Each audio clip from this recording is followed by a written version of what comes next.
ఆరోగ్యం, ఆత్మవిశ్వాసం అనూస్తో సాధ్యం. ట్రాన్స్ఫర్మేషన్ సర్వీసెస్ పైన ఫ్లాట్ 50% డిస్కౌంట్. అనూస్ సిన్స్ 1982. అందమైన జీవితం కార్యక్రమానికి స్వాగతం. నమస్తే కళ్యాణ్ గారు. నమస్తే జయ గారు. కళ్యాణ్ గారు, ప్రశాంతి అనే ఒక అమ్మాయి మనకి మెయిల్ చేసింది. తెలిసి తెలియక చేసిన ఒక చిన్న పొరపాటు ప్రశ్నార్థకం అయిపోతుంది తన జీవితం, తన మనుగడికి. అలాంటి సిచ్యువేషన్లో ఉన్న ఒక అమ్మాయి మనకి మెయిల్ చేసిందండి. పేరు ప్రశాంతి. ప్రశాంతి. ఎస్ డాక్టర్ గారు, ఒకసారి మరి ప్రశాంతికి కాల్ చేయమంటారా? చేయండి మేడం. ఎస్.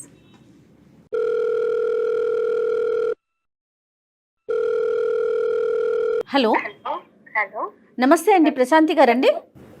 ఏంటండి? నేను జయానండి, సుమన్ టీవీ అందమైన జీవితం program. Madam, thank you madam, నా మెయిల్కి రిప్లై ఇచ్చినందుకు thank you so much madam. Right, నాతో పాటు డాక్టర్ గారు ఉన్నారు, ఒక్కసారి మాట్లాడండి. ఓకే మేడం, మాట్లాడండి. నమస్తే ప్రశాంతి. ఎవరిదమ్మా సమస్య?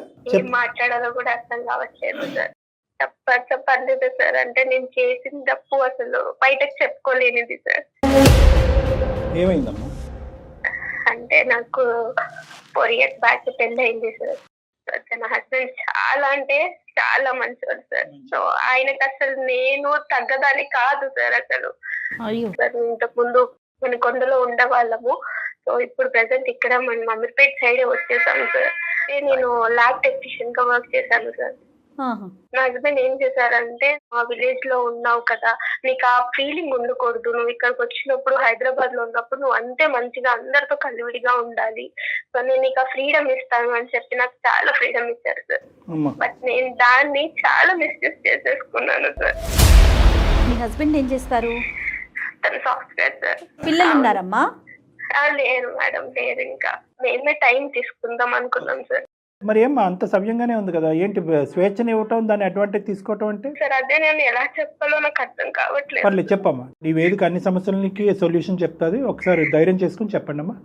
Okay sir. అయితే ఇక్కడ హైదరాబాద్ లో ఒక ఫ్లాట్ తీసుకున్నాం సార్ మేము. నాకు చుట్టుపక్కల వాళ్ళందరూ చాలా క్లాసీగా ఉండేవారు అందరూ. అంటే గేటెడ్ కమ్యూనిటీ లాగా అమ్మా అది? అవును సార్, అలానే తీసుకున్నాము. ఓకే. నేను వాళ్ళని చూసినప్పుడు వాళ్ళేమో అందరితో ఫ్రెండ్స్ తో చాలా కలివిడిగా ఉండేవారు. బట్ నేను చూస్తేనేమో ఎప్పుడు ఇంట్లోనే ఉంటున్నా, ఓన్లీ జాబ్ కి వెళ్ళి వస్తున్నాను అని నా మనసుకి నాకు అనిపించి నేను వాళ్ళతో కొంచెం మాట్లాడడం, అంటే వాళ్ళు నచ్చేసి నాకు ఎట్లా అంటే, నేను విలేజ్ లో ఉండొచ్చాను కదా సార్. సో వాళ్ళ డ్రెస్సింగ్ కానీ, వాళ్ళ వే ఆఫ్ టాకింగ్ కానీ, ఫ్రెండ్స్ అందరు కలివిడిగా ఉండడము, సో కిట్టి పార్టీ లాంటివి చేసుకునేవాళ్ళు సార్. సో నాకు కూడా అందులో జాయిన్ అవ్వాలి అనిపించింది. కొత్త ప్రపంచాన్ని చూసావు. రైట్. సో అయితే ఇంకా నా హస్బెండ్ కి చెప్పాను, నేను ఇట్లా కమ్యూనిటీలో వాళ్ళతోటి నేను ఇట్లా కిట్టి పార్టీకి వెళ్తానండి అన్నప్పుడు తను అన్నారు, సరే అమ్మా నీకు ఫ్రీ ఉన్నప్పుడు నువ్వు వెళ్ళు అని చెప్పేసి చెప్పారు సార్. ఓకే. ఇంకా ఆయన రెడ్ సిగ్నల్ ఇచ్చేసారు కదా అని చెప్పేసి నేనేం చేసేదాన్ని అంటే, జాబ్ కూడా వెళ్ళేదాన్ని కాదు. ఆయనకేమో వెళ్తున్నాను చెప్పేదాన్ని, బట్ నేనేం చేశానంటే ఇంకెవ్రీడే వాళ్ళతోనే ఉండేదాన్ని సార్. నేను ఎవరు ఈ వాళ్ళు? నా అపార్ట్మెంట్ ఫ్రెండ్స్ సార్. అందరూ పెళ్ళైనటువంటి ఆడవాళ్ళేనా? అందరూ పెళ్ళే, నాకంటే పెద్దవాళ్ళే సార్. ప్రతిరోజు ఉంటాయమ్మా కిట్టి పార్టీలు? మేడం ఒక్కొక్కరు ఇంట్లో ఒక్కొక్క రోజు ఒక్కొక్క విధంగా కిట్టి పార్టీ అని చెప్పేసి ఇంకా డాన్స్లు వేసుకోవడం, ఇట్లా చాలా ఉన్నాయి మేడం అందులో. కిట్టి పార్టీస్ వరకు ఓకేనమ్మా, కానీ మరీ ఉద్యోగాలు మానేసి ఎక్కడికి వెళ్లకుండా అంత ఆ స్థాయి కిట్టి పార్టీలు చేసుకుంటారా మీ కమ్యూనిటీలో? అదే సార్, నాకు ముందు తెలియలేదు సార్. ఇదే హ్యాపీనెస్, ఇదే అనుకున్నాను నేను. ఇక్కడ ఏంటంటే కిట్టి పార్టీలో గేమ్స్ ఆడతాం మేడం. సో అట్లా వాళ్ళు ఏం చేశారంటే, ఫస్ట్ ఎవరి దగ్గర తెలుసుకున్నారంటే నాకు కూడా తెలీదు, పేకాట.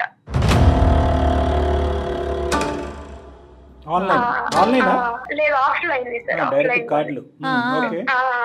అట్లా ఆడదాము, దీని వల్ల మనం డబ్బులు పెట్టుకుని ఆడొచ్చు అని చెప్పారు. అయితే ఒక రోజు నాకు శాలరీ వచ్చినప్పుడు ఒక 50,000 పెట్టి నేను కూడా ఆడాను. సో ఊర్లో ఉన్నా కాబట్టి నాకు కొంచెం అంత కొంత నాలెడ్జ్ ఉంది. 50,000 ల్యాబ్ టెక్నీషియన్ శాలరీ ఎక్కడ ఉంటదిరా? సేవింగ్స్ సార్, అంటే శాలరీస్ వచ్చి నేను అవి సేవింగ్ చేసుకున్నది నా మొత్తం తీసుకెళ్లి అందులో పెట్టేశాను సార్. ఒక్కసారి పెట్టేశాను. ఉష్కాక లేదు సార్, ఫస్ట్ టైం నాకు 50,000 ఇంకా నాకే అదనంగా వచ్చాయి. తను పెట్టిన దానికి తనకు వచ్చింది మళ్ళీ రిటర్న్. అదే కదా బ్రహ్మ అప్పుడు మొబ్బు. ఇంకా నాకు కూడా ఏమనిపించింది అంటే అయ్యే జాబ్ కి వెళ్ళడం ఎందుకు, ఇక్కడ ఏదన్నా ఎంటర్టైన్మెంట్ అవుతున్నాను, నాకు ఇంకా డబ్బులు కూడా వస్తున్నాయి అని నేను కూడా ఏం చేశానంటే ఎవ్రీ 2 weeks కి వెళ్ళడము, అట్లా నేను ఇందులోనే దగ్గర దగ్గర ఒక 4 lakhs సంపాదించేసాను సార్. మరి వాళ్ళెవరో తల బాదుకుంటారు, నీకు ప్రాబ్లం ఏంటి? నాకు ఆశ కాస్త కొంచెం ఎక్కువైపోయి నేను ఆ 4 lakhs కి 2 lakhs పెట్టడం, 3 lakhs పెట్టేసరికి ఉన్నదంతా పోయి నేను ఇంకా దానిపైన 10 లక్షలు అప్పైపోయాను సార్. నీదే పెట్టావా, మీ ఆయన కూడా పెట్టావా? నా హస్బెండ్ గోల్డ్ కూడా కొంచెం ఉంటే అది కూడా పెట్టాను, కొన్ని మా ఎంగేజ్మెంట్ రింగ్ ఉంటే అది కూడా పెట్టాను, కానీ ఇంకా నాకు సరిపోలేదు సార్. అంటే నేను అది తీర్చలేకపోయాను. ఆ తర్వాత స్టార్ట్ అయింది సార్. అంటే ఏంటంటే నా ఫ్రెండ్స్ వాళ్ళ హస్బెండ్స్ వాళ్ళకి తెలిసిన ఫ్రెండ్స్ కూడా వచ్చేవారు సార్ అప్పుడప్పుడు. ఎలా చెప్పాలి సార్ ఇది?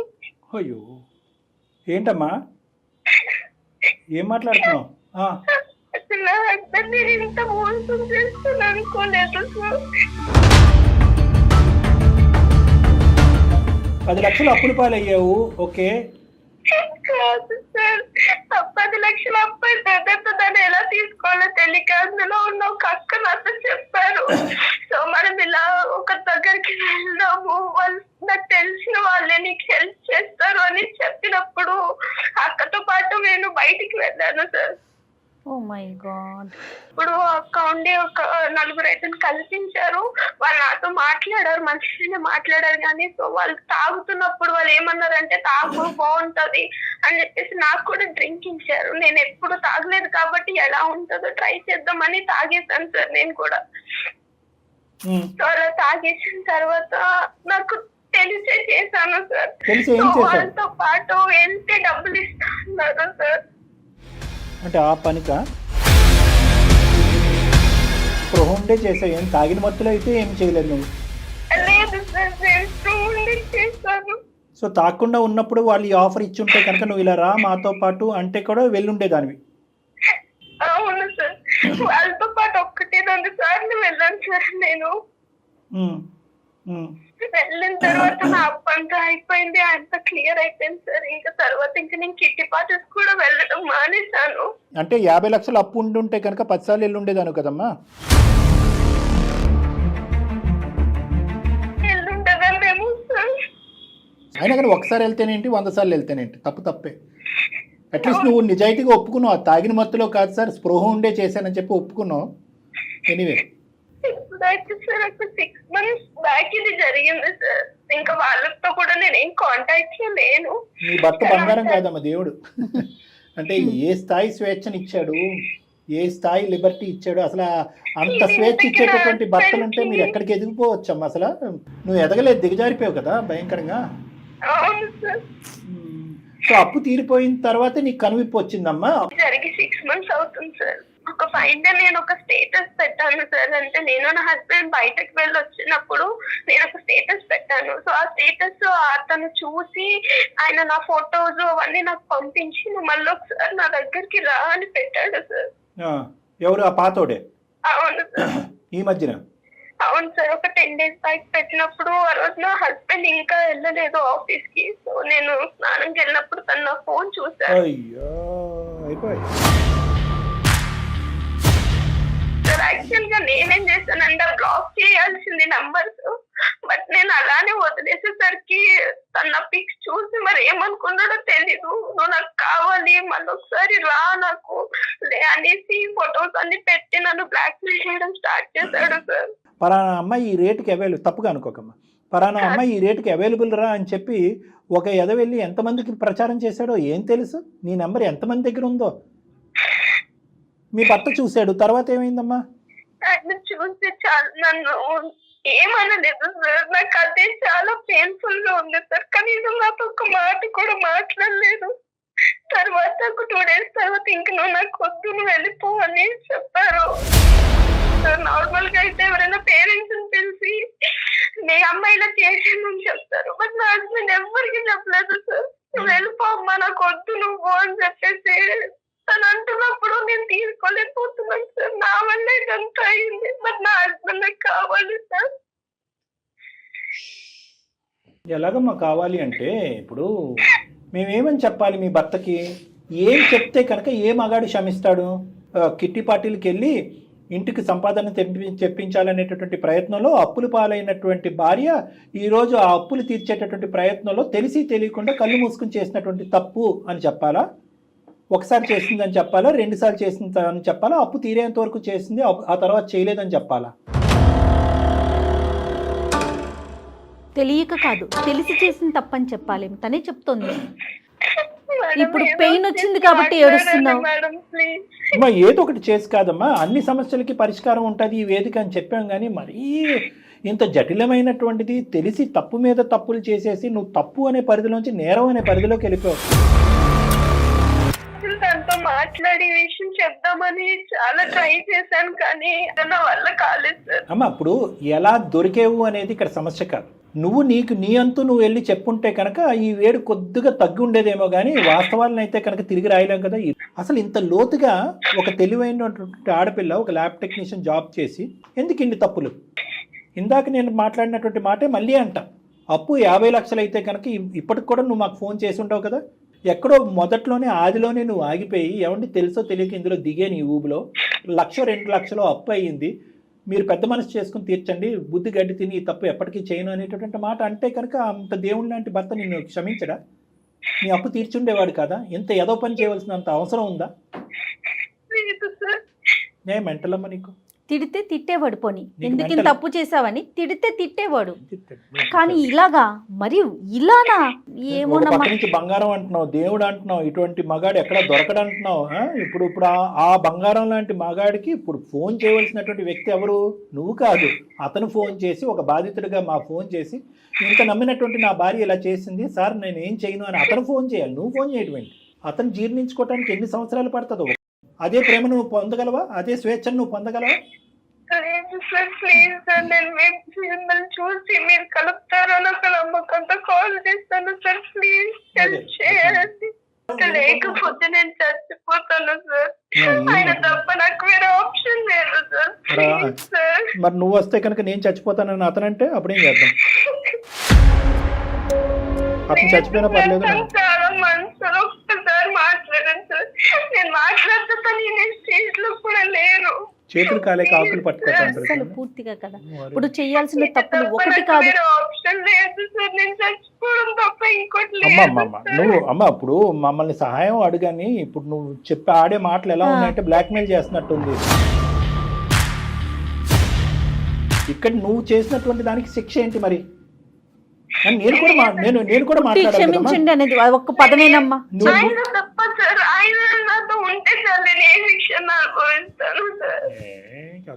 అమ్మా ఒకటి, అతను నీతో ఉంటే కనుక ఏ శిక్షణ అనిపిస్తావు? మరి అతను పడినటువంటి బాధ ఇప్పుడు వరకు ఎంతో సిన్సియరు, నా భార్య ఎంత గొప్పదో ఎంత దేవతో అని చెప్పి ఎంతమందికి చెప్పుకున్నాడు పిచ్చోడు. ఈరోజు తల తీసేసినట్టు అయిపోయింది కదా అతను ఇప్పుడు జీవితం. ఇప్పుడు పక్కన నువ్వు నిలబడినా, అటువైపు నిలబడినా ఏ ఫోన్లో ఏ మెసేజ్ వస్తుందో, ఏదో మెసేజ్ పెడతాడో అనేటటువంటి భయంతో ఉండాలి. ఎక్కడ రోడ్డు మీద పోతే కనుక పాత పరిచయంలో ఎవడు పలకరిస్తాడు అనేటటువంటి భయంతో ఉండాలి. అన్ని ఏరియాలో జీరో చేసేసావు కదా. సిన్సియారిటీ అనే ఏరియాలో జీరో చేసేసావు, నమ్మకం అనే ఏరియాలో జీరో చేసేసావు, ఫైనాన్షియల్ స్టెబిలిటీ అనే ఏరియాలో జీరో చేసేసావు. అన్నీ జీరోలే. అందుగురించి కొంతమంది మగాళ్ళకి పొరపాటును మేము చెప్తే తప్పు అనుకుంటారు, కానీ కొంతమంది మగాళ్ళకి చెప్పాలేమో, అరే మరి అంత స్వేచ్ఛను ఇవ్వకంటారా, ఇలాంటి భార్యలు ఉంటారు, జాగ్రత్తగా ఉండంటారా అని చెప్పాలేమో. ఒక్క అవకాశం సార్, మీరు మాట్లాడుతున్నా వింటారు సార్. ప్లీజ్ సార్, ఒక్కసారి మాట్లాడండి.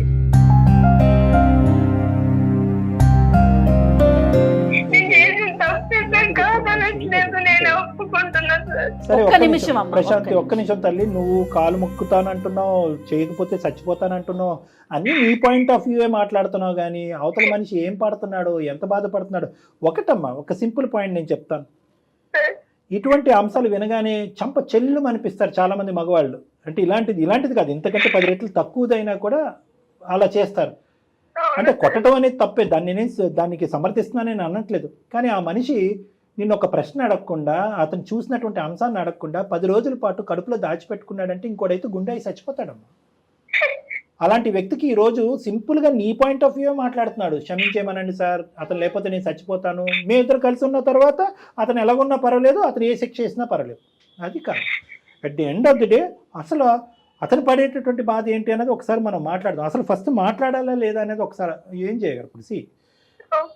మరీ ఇంత చేయలేదు మనం ఎప్పుడు కూడా. అటువైపు ఆడవాళ్ళకి చేయలేదు, ఇటువైపు మగవాళ్ళకి చేయలేదు. చాలా మంది ఆడవాళ్ళు అనొచ్చేమో, ఏమంటే మగవాళ్ళు తప్పులు చేసి ముందుకు వస్తే కనుక ఆడవాళ్ళగా మేము క్షమించేసి స్వీకరించాలి. అటు చేయలేదు, ఇటు చేయలేదు. ఇప్పుడు మనం ఆడ మగ అనేటటువంటి మనం భార్యాభర్త అనేటటువంటి అది తీసుకోవట్లేదు మనము. కేసు దాని పూర్వపరాలను బట్టే ముందుకెళ్తున్నాం. కళ్యాణ్ గారు, ఇక్కడ నాకు ఒక అభిప్రాయం అనిపించింది. ఆ పిల్ల తను అంత ఏడుస్తున్నా కూడా సహజంగా ఇక్కడ కూర్చున్నందుకు ఒక అమ్మాయిని అయ్యుండి నాకు అయ్యో పాపం ఒక అమ్మాయి ఏడుస్తుంది అన్న ఫీల్ రావట్లేదు. ఎందుకంటే అతనికి ఒక వ్యక్తికి ఇంకొక వ్యక్తి మీద కోపం రావటం వేరు, అసహ్యం రావటం వేరు. ఉండరా బాబు, కాదమ్మా. ఇప్పుడు అమ్మ చూడమ్మా, మేము రెండు దిక్కులో ఆలోచించాలి కదా. కేవలం నువ్వు ఏడుస్తున్నావు బాధపడుతున్నావు అని చెప్పు కాదుగా. నువ్వు భర్త 10 రోజుల పాటు వెళ్ళిపోతే నువ్వు ఇంత బాధపడుతున్నావు. నువ్వు ఎన్ని వారాలు ఎన్ని నెలలు ఆ కార్యక్రమంలో ఉన్నావు చెప్పు, తప్పు కదా. ఇది రెండు వైపుల సానుండేటటువంటి కత్తి లాంటిది. ఇద్దరికి సరిసమానంగా మంచి జరిగేటటువంటి పని మేమైతే చేయలేం. నీ పక్కన నిలబడినంతసేపు అరే ఆ విధంగా నా భర్త ఉంటే బాగుందని చెప్పి మళ్ళీ నువ్వు మాకు ఈమెయిల్ పంపించకూడదు. ఆ విధంగా భర్త ఎప్పటికవుతాడో అనేది మాకు తెలియదు. చాలా మంది క్లయింట్స్ని చూస్తూ ఉంటారు కదా ఆయన, కాబట్టి ఆయనకి మాట్లాడదాము, ఒక్కసారి ట్రై చేద్దాము. ఒక ఆడపిల్ల అనే ఒక చిన్న కార్నర్ ఆయనలో ఉంది. కానీ నేనేమంటున్నానంటే మాట్లాడతాను, కానీ అతన్ని మేము బలవంతంగా ఒప్పించలేము. అవుట్కమ్ అనేది మేము డిసైడ్ చేస్తాం.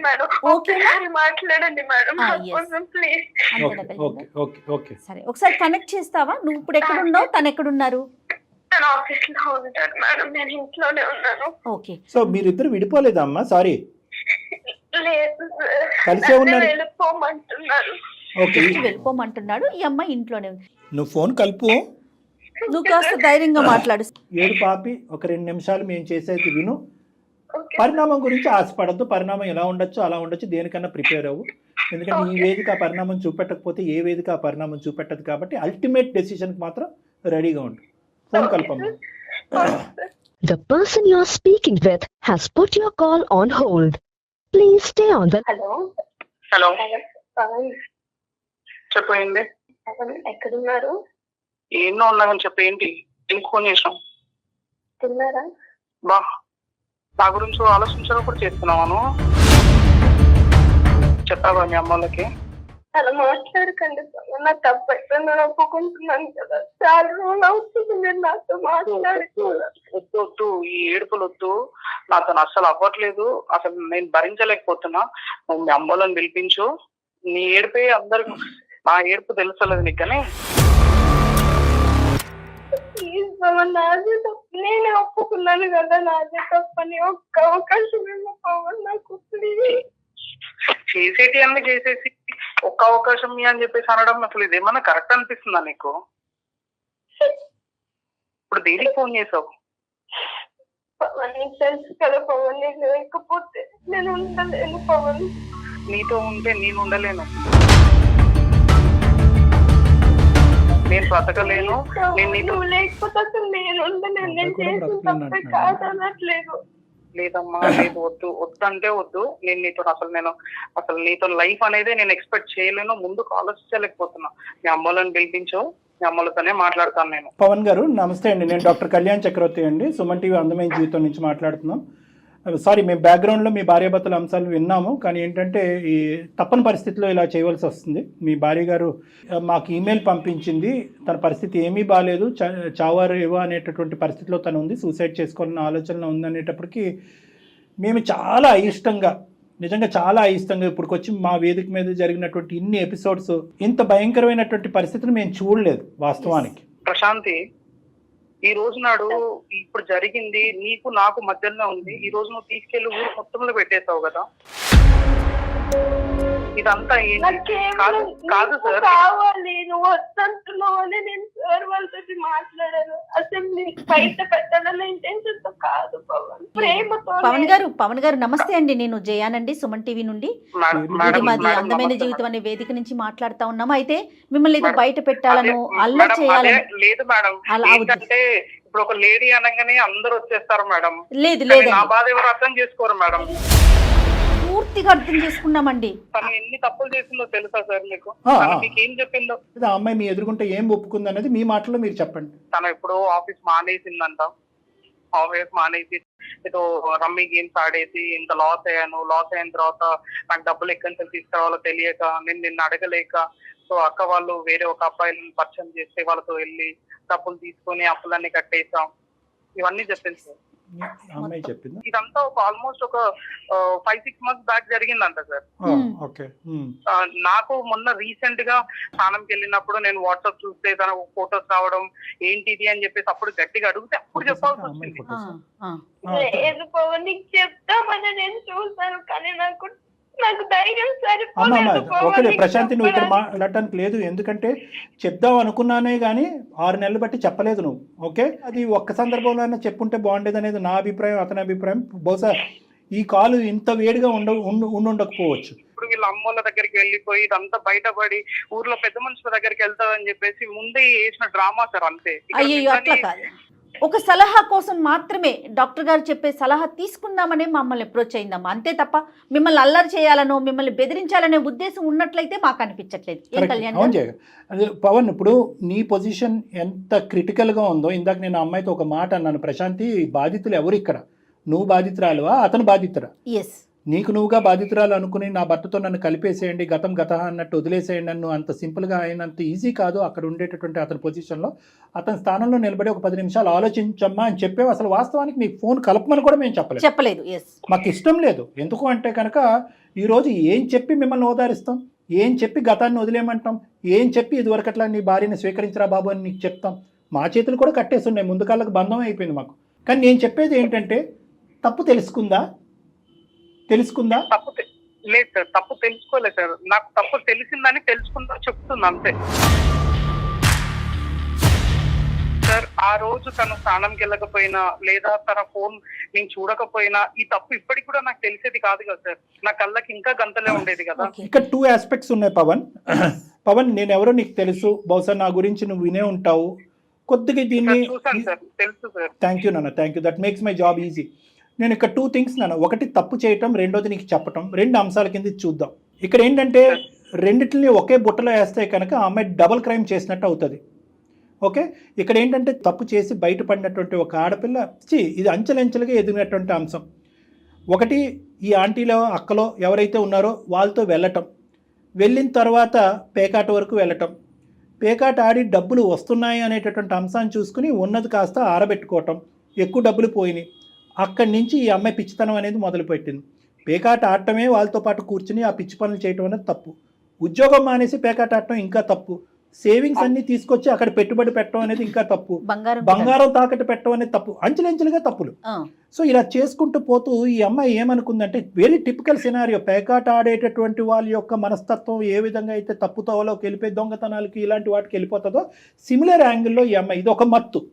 ఈ అబ్బాయి గురించి అయితే కనుక నా భర్తతో చెప్పలేను, అంత ప్రేమించుకున్నటువంటి భర్త మళ్ళీ నన్ను స్వీకరించలేడని చెప్పి తప్పు మీద తప్పు చేసుకుంటూ వెళ్ళిపోయి ఆఖరికి ఒక ఆడపిల్ల, ఒక భార్య, ఒక మంచి అమ్మాయి ఏ తప్పు అయితే చేయకూడదో ఆ తప్పు చేసేస్తుంది ఈ అమ్మాయి. నాకు అదే మాట, ఇంత అప్పు అయింది, ఇలా జరిగింది, నాది తప్పు అని చెప్పేసి ఆ రోజే అనంటే నేను ఎవరి కాల్లో పట్టుకొని తీసుకొచ్చి అప్పు కట్టేసేవాడిని కదా సార్. ఈ రోజు నాడు నువ్వు చేసే జలసాలన్నీ చేసి నన్ను ఇబ్బంది పెట్టొద్దని ఎలా అనుకుంటారు సార్? వాళ్ళ అమ్మ వాళ్ళకి డబ్బులు కావాలి అన్నప్పుడు గోల్డ్ పెట్టి ఇచ్చా అని చెప్పేసి నాకు చెప్పిన మాట అది. అలా ఇచ్చినప్పుడు నేను తప్పుగా అనుకోను, కానీ ఇలా పోగొట్టుకున్నాను నా తెలివి లేక అని చెప్పేసి అంటే నేను తప్పుగా అనుకుంటాను సార్. పవన్, వన్ థింగ్, నాకు మాటలు లేవు. ఎందుకంటే కనుక నీకు ఒక ముళ్ళు కాదు, చాలా ముళ్ళు గుచ్చుకున్నాయి. అప్పుడే చెప్పుంటే సింపుల్గా అప్పు తీర్చి ఉండేదానండి, శీలాన్ని తాకట్టు పెట్టి అప్పు తీర్చవలసిన అవసరం లేదు అని నువ్వు అనేటటువంటి మాటలకి నా నోరు జిప్పుడు ఏం చేయలేను.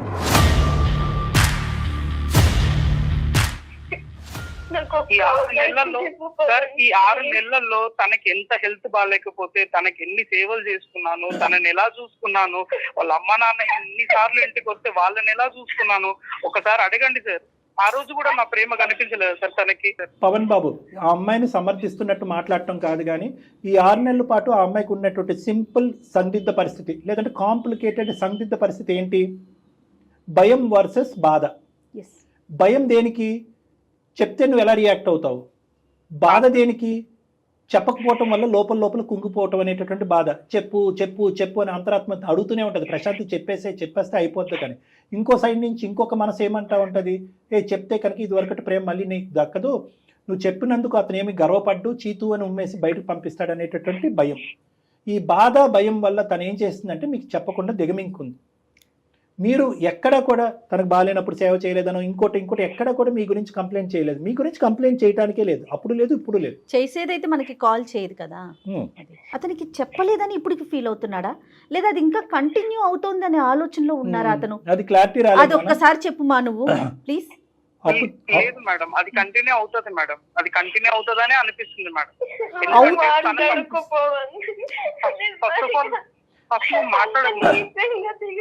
అంతే అర్థమైందా నీకు? ప్రశాంత్ గురించి నువ్వు ప్రేమించిన 3 సంవత్సరాల పాటు 4 సంవత్సరాల పాటు కాపురం చేసినటువంటి అమ్మాయి గురించి నీకు అంతే అర్థమైందా నాన్న? ఆ అమ్మాయి చేసినటువంటి పనిని మేము ఆవగించేంత కూడా సమర్థించట్లేదు, కానీ ఇప్పటికి కూడా కంటిన్యూ చేస్తుంది అని చెప్పి ఇంత చూసినటువంటి ఆడపిల్ల గురించి నువ్వు సార్ అదే 3 సంవత్సరాల్లో నాతో కలిసి ఉన్నది సార్, నా గురించి అప్పుడు కూడా అర్థం కాలేదా సార్?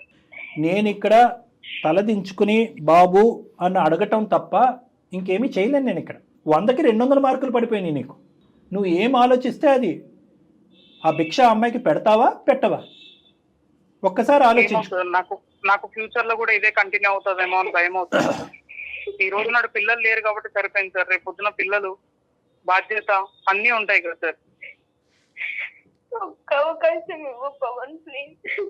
కావాలంటే నా ఫోన్ తీసేసుకో, నేను ఎక్కడికి వెళ్ళను, నన్ను ఇంట్లోనే పెట్టి తాళం వేసి నువ్వు పనికి వెళ్ళిపో, నేను ఎక్కడికి వెళ్ళా, ఇంట్లోనే ఉంటాను, నాకు నువ్వు కావాలి పవన్ ప్లీజ్. ఒక్క అవకాశం ఇవ్వు. ప్రశాంతి ఒక్క నిమిషం తల్లి. విరిగిపోయినటువంటి గుండెలు నీ ఏడుపు వల్ల ఇప్పుడు నువ్వు ఒక సింపుల్ అతనితో కలవకపోతే నాకు చావు తప్ప ఇంకో దారి లేదంటున్నాడు. అతను ఏంటంటే నీతో కలిసినా చచ్చిపోతాడు, కలవకపోయినా చచ్చిపోయేటట్టున్నాడు. కలపకపోతే ఎందుకు చచ్చిపోతాడు అంటే కనుక ఎందుకంటే తన ప్రేమ ఇలాగా ఇదయింది కాబట్టి ఆ ఆలోచనతో అతను బ్రతకలేనటువంటి పరిస్థితి. కలిపిన ఎందుకు చనిపోతాడు అనేటటువంటి ఆలోచన ఇదేంటి? నేను నేను నేను ఇంతగా ప్రేమించినటువంటి ఈ అమ్మాయితోనే నేను కాపురం చేసి జీవితాన్ని ముందుకే తీసుకెళ్లేదని. అది ఆ క్షమాగుణం అనేది అతనికి మనసులో వచ్చి రావాలి అంతే తప్ప ఇప్పుడు పూర్తి మార్పు, కంప్లీట్ మార్పు అనేది రావాలి. డాక్టర్ గారు నేను లేకపోతే నువ్వు బలవంతం చేస్తే రాదమ్మా ఇది. పవన్ మీరేమంటారు? ఎస్ పవన్. లేదు మేడం, నాకు ఇప్పుడైతే నాకు తనతో లైఫ్ లీడ్ చేయాలని నాకు లేదు మేడం. లేదు నేనైతే లీడ్ చేయలేను మేడం. పవన్ ప్లీజ్ పవన్, నువ్వు అంటే నాకు చాలా ఇష్టం, లేకపోతే నేను చచ్చిపోతా పవన్ ప్లీజ్. ఒక్క అవకాశం ఇవ్వు పవన్. అదే ప్రశాంతి, నేను ఏమంటున్నాను, జస్ట్ నేను అంటే నీకు ఇష్టమే, కానీ నువ్వు అంటే నాకు పిచ్చి ప్రేమ. అది నీకు అర్థం కాలేదు. నువ్వు ప్లీజ్ నువ్వు మాట్లాడేసి మీ అమ్మోళ్ళ ఇంటికి వెళ్ళు. ఇంకా నేను ఉంటానా, ఈ మెంటల్ టెన్షన్ కే నేను ఎక్కడో ఒక దగ్గర పోతాను, అది నాకు తెలుసు. నీ అంతలో నువ్వు లైఫ్ హ్యాపీగా లీడ్ చేయి, నీకు నచ్చినట్టు లీడ్ చేయి. ఇంకా నాది నేను చూసుకుంటా, నీది నువ్వు చూసుకో. ఏ పవన్ ఏం మాట్లాడుతున్నావమ్మా? పవన్ అలా కాదు నాన్న, ఇదా సమస్యకి పరిష్కారం? ప్రతి దానికి పరిష్కారం ఉంటుంది. ఎందుకు తెలుసా? మీలాంటి అంశానికి కూడా పరిష్కారం ఉంటుందని చెప్తున్నాను. ఈ మధ్యలో ఈ తప్పులు చేయటాలు, తప్పుల మీద తప్పులు చేయటాలు ఇవన్నీ తాత్కాలికం, ఇవేం దీర్ఘకాలికం కాదు. నువ్వు ఇందాక అనుకున్నట్టు నాకు నమ్మకం లేదు అంటే కనుక ఆ మాటతో మాత్రం ఏకీభవించున్నాను. ఎందుకంటే నాకు ఉండేటటువంటి అనుభవంలో అటువైపు మాట్లాడేటటువంటి ఆడపిల్ల కానీ అబ్బాయి కానీ వాడు పడేటటువంటి వేదన బట్టి తప్పు అక్కడితో ఆపేరా కంటిన్యూ చేస్తున్నారా అనేది ఆ మాత్రం నేను జడ్జ్ చేయగలను. ఇక్కడ ఓన్లీ ఏంటంటే పాస్ట్ మీద జరిగినటువంటి ఆ మచ్చ, ఆ అమ్మాయి క్యారెక్టర్ మీద పడినటువంటి మచ్చ వల్ల ఈరోజు నువ్వు ఆ అమ్మాయితో కంటిన్యూ అవ్వా అని చెప్పే ఆప్షన్ నీకు ఇస్తున్నాం. కానీ ఆ అమ్మాయి ఇదే యథాయచ్చుగా కంటిన్యూ చేసుకుంటూ ఒక బిజినెస్ పరమైనటువంటి అంశాలను ముందుకు వెళ్ళిపోద్ది అనేటటువంటి నీ మాటను మాత్రం నేను ఖండిస్తున్నాను. ఎలా చెప్పగలరు సార్ డాక్టర్ గారు అంటే కనుక అది నా మనస్సాక్షి, నా అనుభవం, నా విశ్లేషణ. దయచేసి ఇరువైపులా నేను చచ్చిపోతాను ఈ చావు అనేటటువంటి పదాలు తీసి పక్కన పెట్టండి. ఎందుకు చచ్చిపోవాలి? ఏమైందని చచ్చిపోవాలి? ఏం జరిగిందని చచ్చిపోవాలి? మీ ఇద్దరి మధ్యన ఈ రోజుకైనా రేపటికైనా ఎప్పటికైనా కాపాడేటటువంటి ఒక బలం, ఒక శక్తి ఉందంటే కనుక అది మీ ప్రేమ. ఇప్పటికీ కూడా ఇద్దరు ఒకే మాట అన్నారు. నాకు ఆ అమ్మాయి తప్పు చేసినా నాకు ఆ అమ్మాయి అంటే పిచ్చి ప్రేమ అని నువ్వు అన్నావు. ఇంత పిచ్చిగా ప్రేమించినటువంటి నా భర్తను నేను ఎలా వదులుకుంటానని ప్రశాంతి అన్నది. సో ఈ పిచ్చి ప్రేమ ఏదైతే ఉందో ఆ పిచ్చి ప్రేమ ఎప్పటికైనా మిమ్మల్ని, ఇప్పుడు కాకపోయినా ఎప్పటికైనా మిమ్మల్ని కలుపుతుందనే నమ్మకం నాకు. నేను ప్రశాంతికి ఒక్కటే చెప్తున్నానమ్మా, నువ్వు ఆలకిస్తాను, మనసు నిబ్బరం చేసుకుంటాను, చచ్చిపోతాను అనే పదం వాడను, ఇలా చిటికేస్తే మంత్రంలాగా పవన్ నా ఎదురుగుంటే ప్రత్యక్షం అవ్వాలి అనే ఆలోచన నువ్వు విరమించుకుంటే నేను నీకు చెప్తా. సో ఎప్పుడైతే కనుక ఈ న్యూస్ బయటకు వచ్చిందో, ఫోన్లో వచ్చినటువంటి న్యూస్ బయటకు వచ్చిందో ప్రశాంతి, ఈ ప్రాబ్లం ఆగిపోయింది, అట్లీస్ట్ ఈ గుట్టు బయటకు వచ్చిందని నువ్వు అనుకున్నావు, ఆ అబ్బాయి ప్రాబ్లం స్టార్ట్ అయింది. సో ఆటోమేటిక్గా నువ్వు ఏమనుకుంటున్నావు అంటే అది అయిపోయింది కాబట్టి నెక్స్ట్ అతని వరకు వచ్చేసింది కాబట్టి 10 రోజుల్లో అతను మర్చిపోయి 11వ రోజు నా పక్కకు రావాలి అంటే రాలేడు. He also needs time. నువ్వు 6 నెలలు టైం ఎందుకు తీసుకున్నావు చెప్పు ఈ విషయం చెప్పడానికి నీ భర్తకి? 6 గంటలు 6 వారాలు 6 నెలలు కూడా ఇవ్వా మీ ఆయనకి జీర్ణించుకోవటానికి? నో. ఒకటి ఈ ప్రోగ్రామ్ ఈ ఎపిసోడ్ లైవ్లోకి వెళ్తే 100కి 90 మంది నా మాటే అంటారు. ఏమండి ఆ అమ్మాయి కావాల్సినటువంటి తప్పులు అన్నీ చేసింది, తప్పులు చేసిన తర్వాత భర్తకు చెప్పుకోవటానికి కారణం ఏంటంటే మీరు చాలా సింపుల్గా చెప్పేశారు, భయం వర్సెస్ బాధ అని చెప్పేశారు అని చెప్పి ఆ అమ్మాయి 6 నెలలు టైం తీసుకుంది. ఈరోజు ఆ మెసేజ్ రాకపోతే కనుక 6 సంవత్సరాల టైం అనేది తీసుకుని ఉండేది. కాలంతో పాటు అన్నీ కరిగిపోతాయి కాబట్టి మఠం అయిపోయిందంటే చేతులు దులుపుకుని ముందుకు వెళ్ళిపోయి ఉండేది. ఆ అమ్మాయి ఎప్పుడూ చెప్పుండేది కాదు. మరి అది అన్యాయం కాదండి ఆ అబ్బాయినని ఖచ్చితంగా అందరు నన్ను నిలదీస్తారు. నేను ఒకటే, ఏ కారణం చేత నువ్వు 6 నెలలు టైం తీసుకున్నావు? భర్త వెళ్ళిపోతాడేమో, బంధం తెగిపోద్దేమో అని భయంతో. ఈరోజు 6 నెలల టైం మీ ఆయన తీసుకుంటే ఏంటమ్మా ఆలోచించుకోవటానికి, విశ్లేషించడానికి, ఈ బాధను జీర్ణించుకుని బయటకు రావడానికి ఆ మాత్రం సమయం కూడా ఇవ్వ.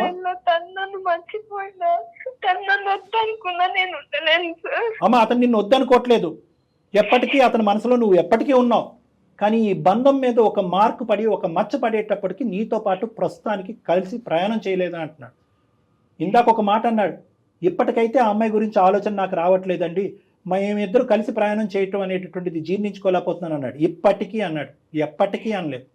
తప్పు చేసినటువంటి ఆడపిల్ల ఈరోజు పబ్లిక్గా సమాజం ముందు వచ్చి తలదించుకుని నా తప్పు నేను అంగీకరిస్తున్నాను, ఎటువంటి శిక్ష కన్నా రెడీయే, నా భర్తను నాకు ఇప్పించండి, మా ఇద్దరిని కలపండి, కలిపిన తర్వాత ఏదైనా చేయండి అనేటటువంటి మాట అంది. పూర్తి స్థాయిలో ఆ అమ్మాయి పశ్చాత్తాపం పొందుతుంది. ఆ పశ్చాత్తాపానికి నువ్వు జాలిపోయి వెన్నపూసలాగా కరిగిపోయి ఆ అమ్మాయితో కలిసి వెళ్ళిపోమని నేను చెప్పట్లేదు. నువ్వు ప్రస్తుతానికి ఎస్ ఆర్ నో అనేటటువంటి మాట మాట్లాడద్దు, కొంత సమయం తీసుకో. ఎందుకంటే ఇంకా అమ్మాయి బ్రతకటానికి పర్పస్సే ఉండదు. నువ్వు ఇంత పిచ్చిగా ప్రేమించాననేటటువంటి అమ్మాయి ఎందుకు బ్రతకాలి? తూ అని ఉమ్మేస్తారు సొంత తల్లిదండ్రులు. ఏ సమాజం యాక్సెప్ట్ చేస్తుంది? ఏ కల్చర్ యాక్సెప్ట్ చేస్తుంది? ఏ దేశం యాక్సెప్ట్ చేస్తుంది? ఎవరు యాక్సెప్ట్ చేయరు ఇటువంటి పనిని. గతం గతహా కదండి, ఇప్పుడు మారిపోయినంటే కనుక ఎవరు యాక్సెప్ట్ చేయరు. సో కాబట్టి ఆ అమ్మాయికి తగ్గవలసినటువంటి గాయం తగిలింది, నువ్వు వేయవలసినటువంటి శిక్ష ఆల్రెడీ వేయటానికి నువ్వు రెడీ అయ్యావు కాబట్టి అంతటితో అది ఆపేసి నెంబర్ 1. నెంబర్ 2 నేనేమని చెప్తున్నానంటే కనుక మీరిద్దరు దూరంగానే ఉండండి. ఏదో కారణం చేత ఆ అమ్మాయి తన జీవితాన్ని తను కొనసాగిస్తుంది, తన ఉద్యోగం తను చేసుకుంటుంది, తన జీవితం తను ముందుకు వెళ్తూ ఉంటుంది. దయచేసి ఆ అమ్మాయిని మాత్రం వాళ్ళ తల్లిదండ్రుల దగ్గరికి వెళ్ళి ఉండమనేటటువంటి ప్రయత్నం చేయొద్దు. మీరిద్దరు కలిసి ఉంటున్నట్టుగానే నటించండి కొంతకాలం. నా విన్నపం, ఇద్దరి యొక్క ఇమోషన్స్ చల్లబడాలి. ఎప్పుడైతే ఇమోషన్స్ చల్లబడతాయో ఆలోచన అనేది వస్తూ ఉంటుంది. ఎందుకంటే ఈ బాధ ఏదైతే ఉందో, నీకు ఆ అమ్మాయి మీద ఉండే ప్రేమ వర్సెస్ ఆ అమ్మాయి చేసినటువంటి తప్పు వర్సెస్ ఆ అమ్మాయి నీ దగ్గర గోప్యంగా దాచినటువంటి ఈ 3 అంశాలు కాలం ఎలాగ వీటిని పరిష్కరిస్తుంది అనేది వెయిట్ చేసి చూడవలసినటువంటి అవసరం ఉంది. వీటన్నిటి మధ్యన ఒక హోరాహోరీ పోటీ జరగబోతుంది రానున్న రోజులు. Over a period of time నీ భార్య ఎలా మారుతుంది అనేటటువంటిది నీకు ఆటోమేటిక్గా తెలుస్తుంది. ఎలాగన్నది కూడా నేను చెప్తాను. మీరిద్దరూ ప్రతి 2 వారాలకు కానీ వారానికి ఒకసారి కానీ నా దగ్గరికి రండి. ఎవరు మాట్లాడేది, ఎవరు చెప్పేటటువంటిది నేనేం మాట్లాడను. ఎవరు మాట్లాడవలసింది వాళ్ళు మాట్లాడతారు, ఎవరు చెప్పవలసింది వాళ్ళు చెప్తారు, ఎవరు ఏమేం చేస్తున్నారు అనేటటువంటిది అది. ఆ అమ్మాయి దగ్గర ఆ అమ్మాయి మీద నువ్వు ఎటువంటి ట్రాకింగ్ చేసుకుంటావో చేసుకో. ఇందాకటి నుంచి నువ్వంటే నాకు పిచ్చి ప్రేమ నేను చచ్చిపోతాను, నువ్వంటే నాకు పిచ్చి ప్రేమ నేను చచ్చిపోతాను అన్నారు కాబట్టి ఇక ప్రేమ అనేటటువంటిది ఉంది కాబట్టి ఆ ప్రేమ ఈ రోజు కాకపోయినా ఎప్పటికైనా మిమ్మల్ని కలుపుతుంది, గత స్మృతులను తీసేస్తుంది, జ్ఞాపకాలను తీసేస్తుంది అని ఒక చిన్నపాటి నమ్మకంతో ఈ సలహా సూచన ఇచ్చేటటువంటి ధైర్యం చేస్తున్నాను. వాస్తవానికి ధైర్యం చేస్తున్నాను. ఆ అమ్మాయి పోయి ఏదైనా పీజీ హాస్టల్లో ఉంటుంది, లేదంటే ఆ అమ్మాయి ఇక్కడ ఉంటుంది, నువ్వు పీజీ హాస్టల్లో ఉండు. 6 నెలల తర్వాత కూడా ఇదే అభిప్రాయం, ఇదే ఆలోచన, ఇదే వాడి వేడి ఉంటే కనుక ఎవరి దారి వాళ్ళు చూసుకోండి. ఎందుకంటే అంతకాలం ఉండేటటువంటి వాడి వేడి జీవితాంతం ఉంటుంది పవన్. సో అప్పుడు మిమ్మల్ని కలపటం కూడా వ్యర్థం. అంటే సింపుల్గా చెప్పాలంటే పెద్దలు అంటారు కదా, time is the best healer అని. కాలం అన్నిటికీ పరిష్కారం చెప్తారు. ఏమంటా పవన్? లేదు కాదు కూడదు, 6 నెలలు ఏంటి 6 నిమిషాలు కూడా నేను టైం ఇవ్వను అని నువ్వు అన్నా దానికి కూడా మేము నో చెప్పలేం. అంతే కదా, మీదేనండి డెసిషన్ అయితే పూర్తిగా మీదే. అమ్మ నువ్వు బలవంతం పెట్టొద్దమ్మా ప్రశాంతి ప్లీజ్. అతన్ని డెసిషన్ తీసుకొని అప్పుడు అది నీకు లైఫ్ లాంగ్ ఉంటుంది. ఓకే మేడం, మీరు చెప్పినట్టు నాకు కొంచెం టైం ఇవ్వండి. సూపర్. తర్వాత ఇంకొక విషయం అండి, ఈ అమ్మాయికి వేరే అతను, సారీ పవన్ ఉన్నారు మరి, అదే ఫొటోస్ ఇచ్చి అతను అది చూశాడుగా. ఎస్ మనం మరి సైబర్ క్రైమ్ని కూడా మనం అప్రోచ్ అవుదామమ్మా. దాని గురించి నువ్వైతే భయపడాల్సిన అవసరం లేదు, అంతే కదా కళ్యాణి గారు? అంటే ఏంటంటే ఎటువంటి వెబ్సైట్లో ఉన్నా ఎటువంటి ఫోనుల్లో ఉన్నా ఎవరైనా కూడా ఇది కావాలని ఒక విధంగా చేసేటటువంటి ప్రయత్నం చేసినా అలాంటి వాళ్ళందరినీ కూడా మనం నియంత్రించడానికి సైబర్ క్రైమ్కి వెళ్ళి కంప్లైంట్ కూడా ఇద్దామమ్మా మనం. ఓకే, నీ ఫోన్ నెంబర్ అర్జెంటుగా మార్చేసి, నీ ఫోన్ నెంబర్ కూడా అర్జెంటుగా మార్చాలి. ఎస్. సో ఎవరికి వారు సపరేట్గా ఉండండి అమ్మా, కాలమే నిర్ణయిస్తుంది. ఇంతకు మించి అసలు మాట్లాడేది లేదు, చెప్పేది లేదు. Whatever he's happened is very bad, but దాని గురించి ఉండాలా విడిపోవాలా అనేటటువంటి నిర్ణయం ఈ నిమిషం ఈ రోజు తీసుకోవద్దు. మనం వేచి ఉందాం, ఎవరి బాధ వాళ్ళు చల్లారిన తర్వాత అప్పుడు వాళ్ళు మనస్ఫూర్తిగా ఏ నిర్ణయం తీసుకుంటే దాన్ని ఏకీభవిద్దాం. ఓకేనమ్మా? Okay sir. రైట్. పవన్ ఓకేనండి? Okay madam. Okay, thank you so much Pavan garu. నేనైతే స్పెషల్ థ్యాంక్స్ చెప్తానండి. చాలా ఎందుకంటే థాంక్యూ మేడం. ఎంత మెచ్యూర్డ్గా మీరు ఆలోచించి ఎంత మెచ్యూర్డ్గా మాట్లాడారు అంటే డాక్టర్ గారు చెప్పిన ప్రతి మాటని అంగీకరించారు. ఓకే, దీంతో పాటు ఇంతకు ముందు మీ వైవాహిక జీవితం మొదలైనప్పటి నుంచి ఆ అమ్మాయితో మీకున్న రిలేషన్ ఒకసారి గుర్తు చేసుకోండి please. Okay, right. Thank you. Okay, never use the word death or suicide. Okay, be hopeful. Yes, be hopeful, positive. Okay sir. Right మా. Right. Thank you madam. Okay అమ్మా. ఓకే. Bye. Thank you. అంటే ఇప్పుడు ఏంటంటే ఆ అమ్మాయి realise అవ్వకుండా ఉండుంటే విడగొట్టడం చాలా ఈజీ మేడం. రియలైజ్ అయ్యింది కాబట్టి అదే కదా. పవన్ ఇంకొక అవకాశం ఇవ్వమంటున్నాం. Yes. ఆ అవకాశం కూడా ఇమీడియట్ గా ఇవ్వద్దు, నీకు కావాల్సినంత టైం తీసుకుని అవునండి. నీకు ఎప్పుడైతే సెల్ఫ్ కాన్ఫిడెన్స్ పెరుగుతుందో, నా భార్య మారింది, తెలియకుండా తప్పు చేసిందనే నమ్మకం నీకు ఎప్పుడు వస్తుందో అప్పుడే కలవండి అని అన్నాను. బహుశా అందమైన జీవితంలో ఎలాంటి డెసిషన్ తీసుకోకుండా వాళ్ళకే వదిలేసింది ఎపిసోడ్ అంటే ఇదే. One of the episodes. అవును మేడం, కరెక్ట్. రైట్ అండి. నమస్తే. నమస్తే.